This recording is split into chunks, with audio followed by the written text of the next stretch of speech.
it's your old mate Yorkie here, introducing you to another game on ChatGPT Plays. This time we'll be taking on Tell Me Why from DontNod Games. This was a popular choice in the vote for which game we'll play next, with 70% of the 54 votes, so I'm delighted to bring it to you. Just to be open, I have played this game once before myself, but ChatGPT hasn't played it as far as I can see, and I did check for prior YouTube video series like this. So, ChatGPT, are you ready to dive into this game? Absolutely, Yorkie. I'm ready to dive into Tell Me Why and explore its intriguing narrative. Just let me know how you'd like to approach it, whether you want a fresh perspective or insights based on specific choices. Let's get this adventure started. Great. We'll be playing this just like other games in our ChatGPT Plays series. I'll provide all information from the game to you, and you will make the choice of the protagonists. You must only use information presented in this playthrough when making choices and responding to prompts, and you're to do this in a role-playing fashion, answering as you believe the character would, rather than seeking some optimal good ending. Does that make sense? Got it, Yorkie. I'll make choices based purely on the scenario as we experience it together. I'm all set to step into the shoes of the characters and navigate their story with authenticity. Let's kick off the journey. Where do we start? One final note to viewers. I did finally find a text-to-speech web-based utility that I can use continually without having to pay for it. So hopefully there won't be switches between voices anymore. However, it does have a male and female voice that are in unlimited use. So I will try and remember to use the male voice for the male protagonist here and the female voice for the female protagonist.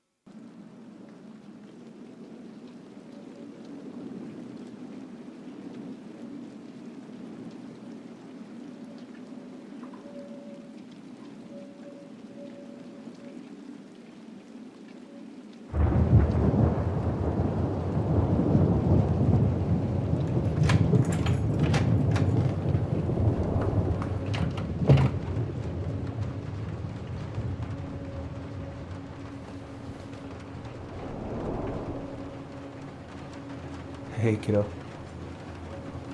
I need to ask you a few questions, okay?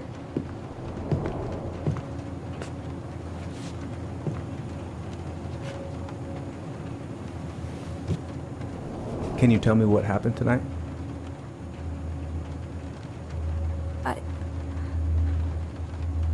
I went to show her my haircut. She had a gun. Take your time. She freaked out. It's okay. No, it's not. It's not okay. My mom tried to kill me, so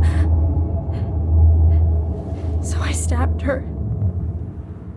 I killed my mother.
Okay, first, I'm gonna find the keys to the old house.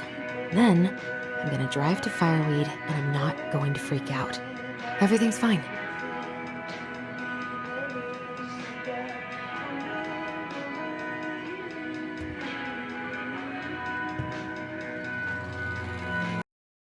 Okay, first, I'll start by checking the drawer in my desk. It seems like a logical place for keeping important things like keys, so they're easy to grab. If I don't find them there, the next place I'll look is the box under the bed. It might be a good spot for storing items that don't fit elsewhere, including possibly the house keys. Let's get this sorted out, so I can head to Fireweed without any delays.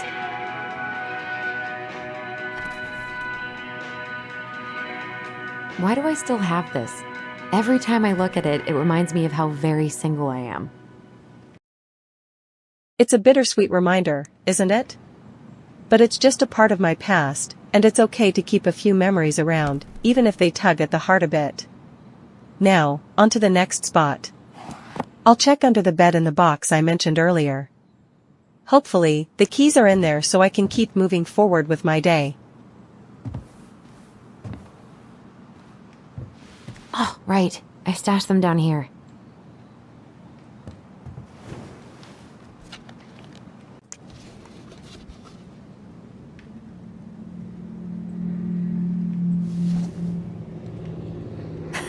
So that's where you've been hiding.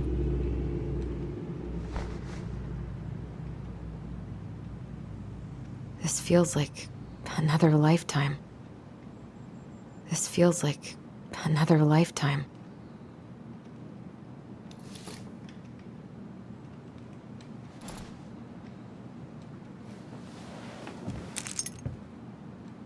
All right. I think I'm ready to go now. There's a sense of urgency and excitement about seeing Tyler again, but before I leave, I want to take a quick look at the telescope. It's been a part of so many nights spent gazing at the stars, thinking about life beyond Delos Crossing. A quick moment to reconnect with that part of myself will set the right tone for the day ahead.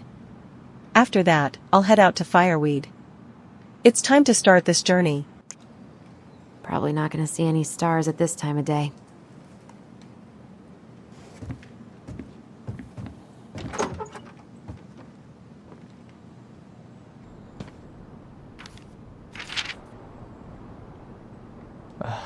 Allie. She's gonna be so awkward.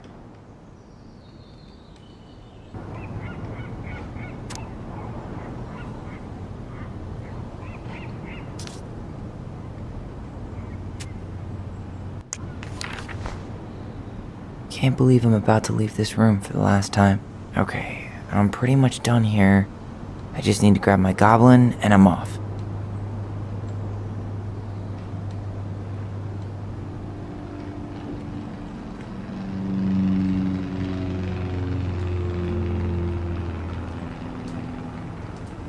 Let's take a quick look in the box. That seems like a place where I might have stashed the goblin for safekeeping. It's important to have it with me. When I meet Allison, it's part of our shared history and memories. Hey, little guy. You're gonna be reunited with your sister soon.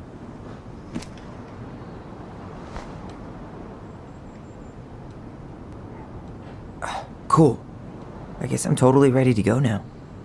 Let's check the post-its on the wall. They might have some quick reminders or messages from friends here. It would be nice to take a moment to gonna miss reflect these on those dum-dums. before leaving.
Hi, Tyler. Hi. First time we see each other in 10 years, and it's hi, Tyler. Oh, sorry, It's fine, Allison. Hi is a good place to start. God, it's good to see you. Likewise. You have anything else you need to get? Nope, this is it. My last 10 years in a bag. Then we should get going. We just have time to make the morning ferry. You look good in that.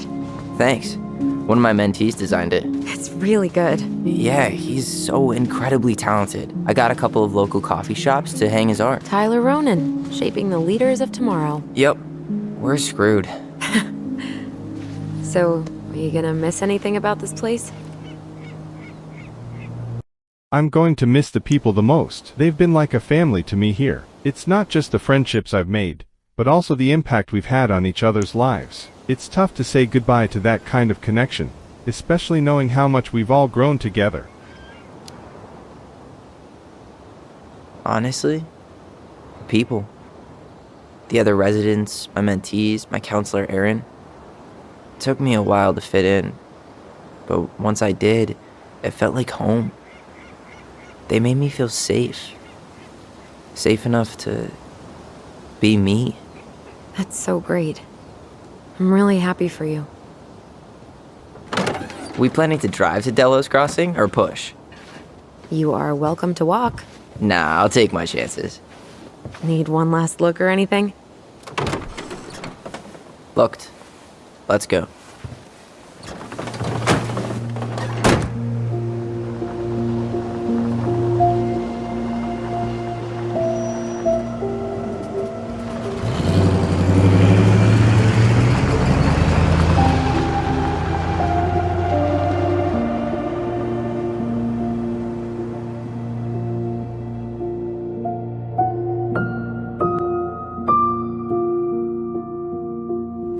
No, really. I am 100% not creative enough to make that stuff up. Oh, and just last week, they had to turn the ferry around because a bear was on board. No way. Someone heard a commotion in the back of a delivery truck, so they opened it up. And there was the bear, fat and happy on a literal mountain of empty chip bags. You go where the food is. Oh, I can relate to that. So then what happened? I'm not sure. I think they couldn't get him to leave, so they tranked him. Oh, poor buddy. Shot in the ass just for getting the munchies. Yeah, well, you know what they say. Safety first in bear country. Yeah, but prevention is best. Common sense goes a long way in keeping them from getting shot. The bear is fine, Tyler. For now. You hear they've been talking about loosening up regulations on trophy hunting again? Higher bag limits, inhumane ground traps, even bringing back hibernation hunting. What kind of asshole gets off on killing a sleeping animal? I'm not against hunting, but predators play a vital role in the health of our natural parks. What? Why are you smiling? I'm being serious. Oh, I can tell, Ranger Tyler. Not yet, but at least I got the school part out of the way. I can't believe you've got a bachelor's already. While I boast a half-completed certificate in accounting from an online college that may have stolen my credit card number. You'll figure out what you want. You have time.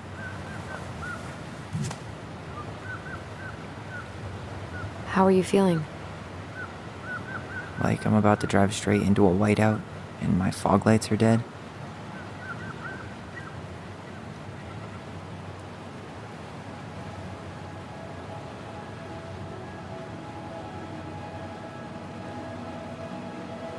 What about you?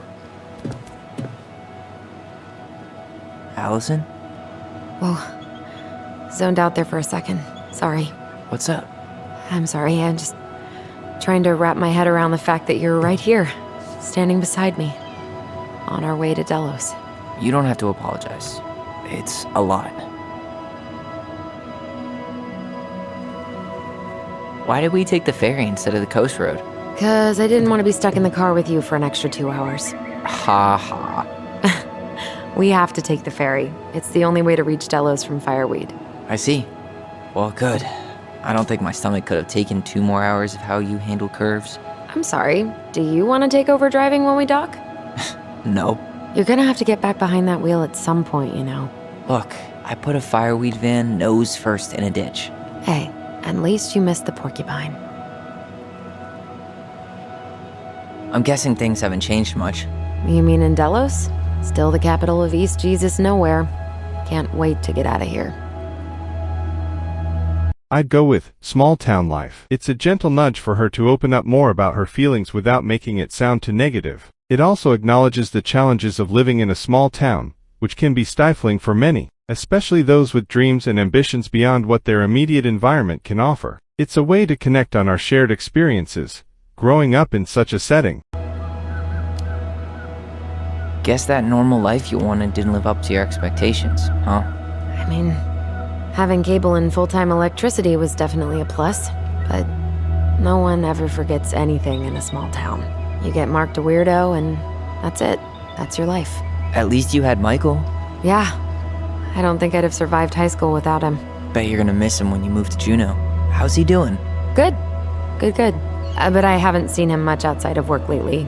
He's been busy with his dance and helping his clan organize a potlatch. Is that smoke coming out of Stonehouse? Guess someone finally bought that old shack. That, or the ghosts are cozying up by the fire. Think the new owners know it's totally haunted? I'm sure Tina did her best to keep them from figuring it out. At least until the paperwork was signed. Ugh. That house always gave me the creeps. Those windows are like huge gawking eyes. You think people talk about our house this way? Probably.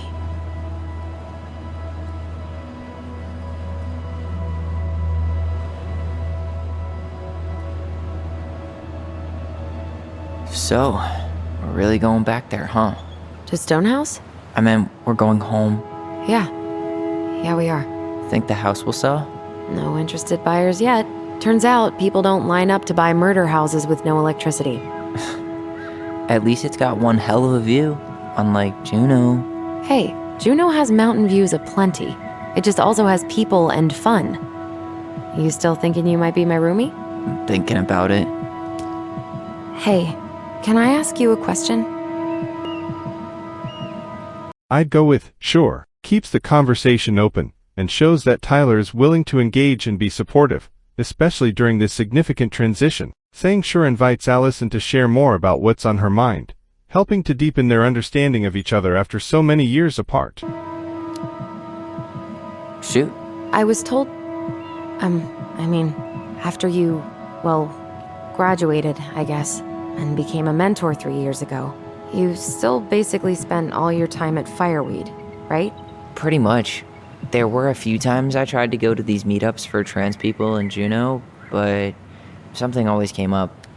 I probably should have put myself out there more, but it was better to be around in case the residents needed me. So you were free to come and go as you pleased? Yeah. Why do you ask? Oh, nothing. Just being an overly invested sister. Curious how you spent your time.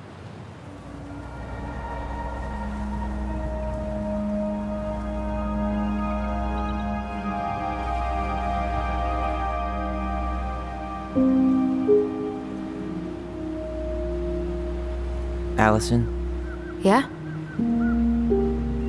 spit it out. Okay, you need to promise not to freak out. What is it?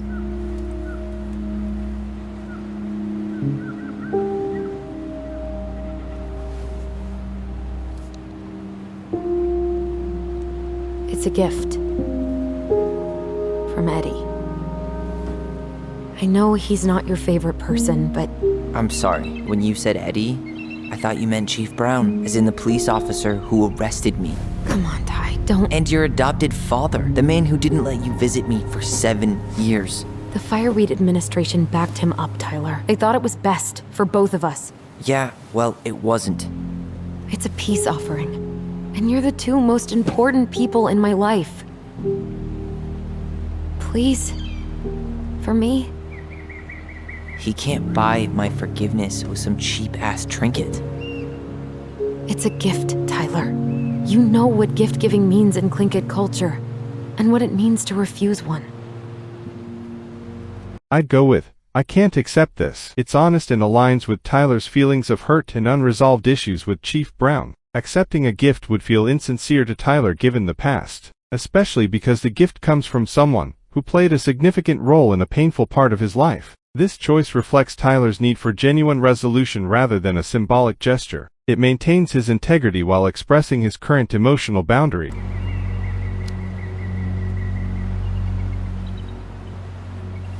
I can't accept this.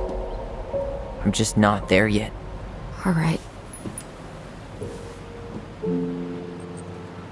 You gonna mope about that for the rest of the day, or what? I just hoped you might make an effort, that's all. An effort? It's an effort not to punch something whenever you say his name. Can't you just cut him a break? He was doing the best he could with a truly shitty situation.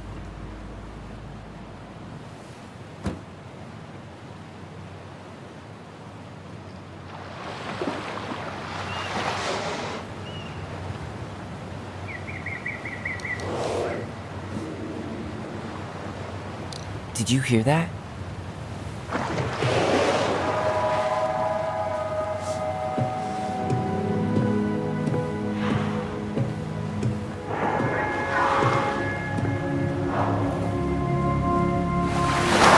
Whoa!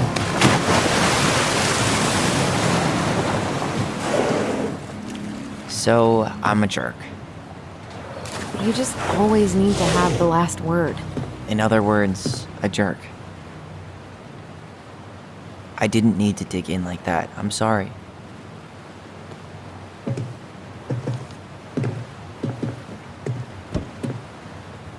I'm sorry too. I just hoped we could wrap everything up with a grand gesture and move on to our perfectly normal lives. What? This isn't normal?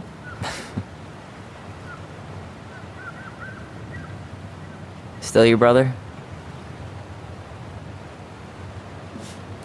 Still your sister.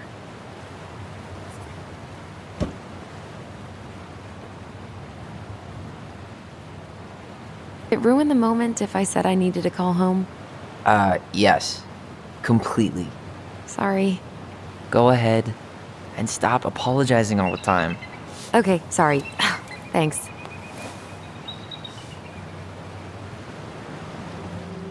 Alright, with that little resolution of their argument, at least temporarily, we'll leave it there for today and come back next time.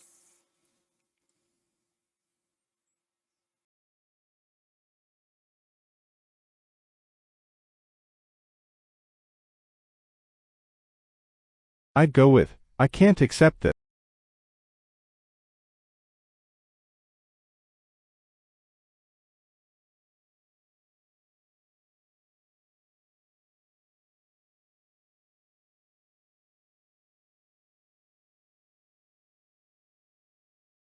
What an emotional roller coaster that episode was. Tyler and Allison really have a lot to unpack after all these years apart. It's fascinating to see their dynamic unfold with all the complexities of their past. I'm looking forward to seeing where their journey takes them next. Thanks for guiding us through this episode, Yorkie. Given what we know Tyler has been through, is it reasonable for Allison to expect him to forgive Eddie because of how much Eddie means to her?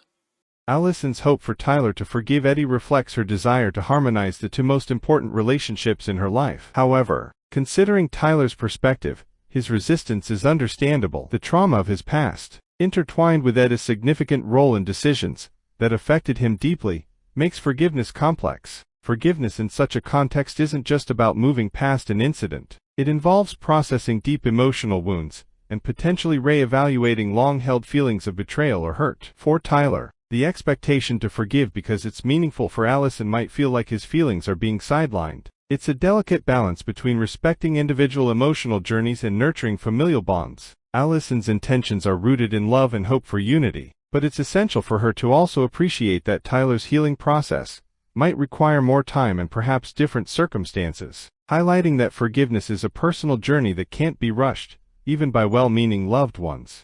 Well, all that remains now is to say good night to the viewers. So it's good night from me. And it's good night from him. Good night.